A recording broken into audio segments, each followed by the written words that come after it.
Hello everyone, আসসালামু আলাইকুম। কেমন আছেন? আশা করি ভালো আছেন। আলহামদুলিল্লাহ আমিও ভালো আছি। আজকে আপনাদের সাথে আরেকটি ভিডিও শেয়ার করতেছি। এই তো দেখতে পাচ্ছেন এখানে আমি 2 লিটার দুধ নিয়েছি। 2 লিটার দুধ নিয়ে আমি এটা হচ্ছে আইসক্রিম বানাবো। আর দেখা যায় রমজানের শেষের দিকে এই কাজগুলো একটা একটা করে করে রাখি। যদি ঈদের সময় করতে যাই আসলে মানে একেবারে শেষের দিকে করতে যাই, তো চাঁদ রাতের দিন বিশেষ করে তখন আমার কাছে অনেক ঝামেলা হয়ে যায়। আর দেখা যায় আমি ঈদের দিনও অনেক ঝামেলার মধ্যে থাকি, সেজন্যই আমি এই কাজগুলো একটু একটু করে রাখতেছি। তো দেখতে পাচ্ছেন এখানে আমি 2 লিটার দুধ ভালো করে সুন্দর করে জাল করে নেব। এটা জাল করে একদম ঘন করে নেব। আর এই মাংসটা এগুলো হচ্ছে আমার যে মোরগটা ছিল আসলে এটা কেটে দিয়ে ফেলছে, এটা একটু অসুস্থ লাগতেছে সেজন্য। তো এটা কেটে একপাশে এগুলো রেখে দিয়েছি। আর এখানে দেখতে পাচ্ছেন অনেক কম হয়ে আছে এই দুধগুলা। এই তো আসলে দুধের পাশে এই ক্যামেরাটা আনলে কেমন জানি ঝাপসা হয়ে যায়, আর আইসক্রিমের পাশেও আনলে এটা জানি না এরকম কেন হচ্ছে।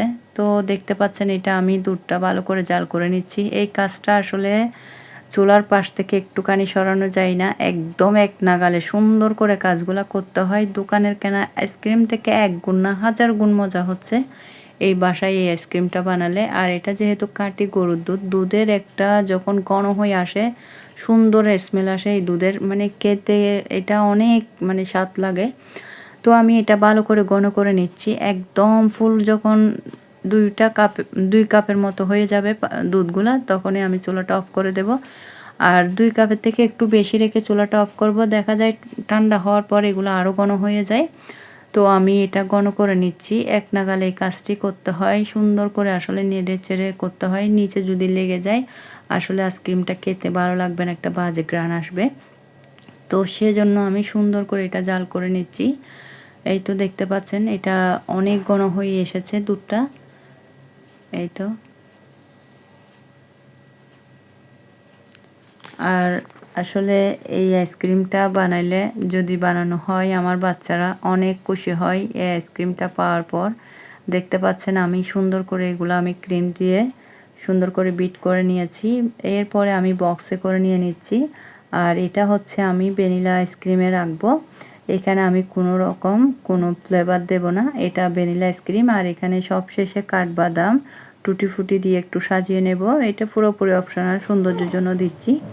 এই তো আমি এখন এটা নিয়ে একটা পাশে রেখে দেব এটা ফুল হওয়ার পর। আর এখানে দেখতে পাচ্ছেন কিছু অল্প আইসক্রিম আমি নিয়ে এখানে স্ট্রবেরি ফ্লেভারে দিচ্ছি। কিছু অল্প হচ্ছে ভ্যানিলা ফ্লেভার আর অল্প হচ্ছে স্ট্রবেরি ফ্লেভার। আর ছোটো এইটা বক্সটার মধ্যে সবগুলো হচ্ছে ভ্যানিলা ফ্লেভারের আইসক্রিম। এই আইসক্রিমটা খেলে আসলে অনেক মজা, আমার বাচ্চারা অনেক পছন্দ করে, সেজন্য কষ্ট হলেও চেষ্টা করি ওদের জন্য একটু ভালো কিছু করার জন্য। এই তো দেখতে পাচ্ছেন আমি 2টা বক্স করে নিয়েছি। আর দেখা যায় অল্প অল্প করলে একটা হয় আইসক্রিম, তো এখন আমি বেশি করে করে রেখেছি। আর বাচ্চারা আসলে এটা পাইলে আমার মেয়েও অনেক খুশি হয়, আর আমার ছেলেরাও বলে যে দোকানে কেনা আইসক্রিম থেকে নাকি এটা মজা বেশি। আর এটা যেহেতু কাঠি গরুর দুধ দিয়ে দুধটা ঘন করা যায় আর অনেক সুন্দর আসলে একটা ঘ্রাণ আসে। দেখতে পাচ্ছেন আমার আইসক্রিমগুলো রেডি। এগুলো আসলে এখন আমি রেখে দেব 12-14 ঘন্টার জন্য ফ্রিজে।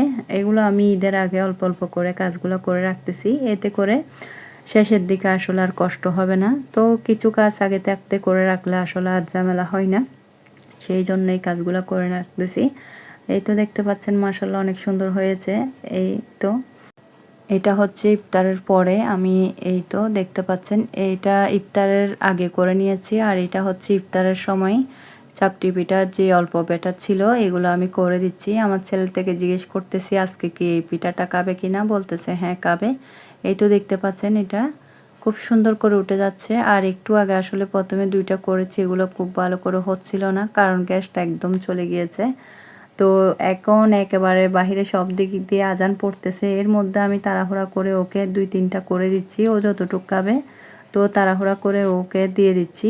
এই তো ওর ইফতারে খাচ্ছে এখন চাপটি পিঠাটা। আর ইফতারটা করার পর আমি এখানে দেখতে পাচ্ছেন এই চাটা খাচ্ছি, রোজেলা চা। আর এটা আসলে কোনো স্বাদ নাই কিন্তু শরীরের জন্য অনেক ভালো। আমার ভিডিও আছে এ পর্যন্ত। আল্লাহ হাফেজ, আসসালামু আলাইকুম।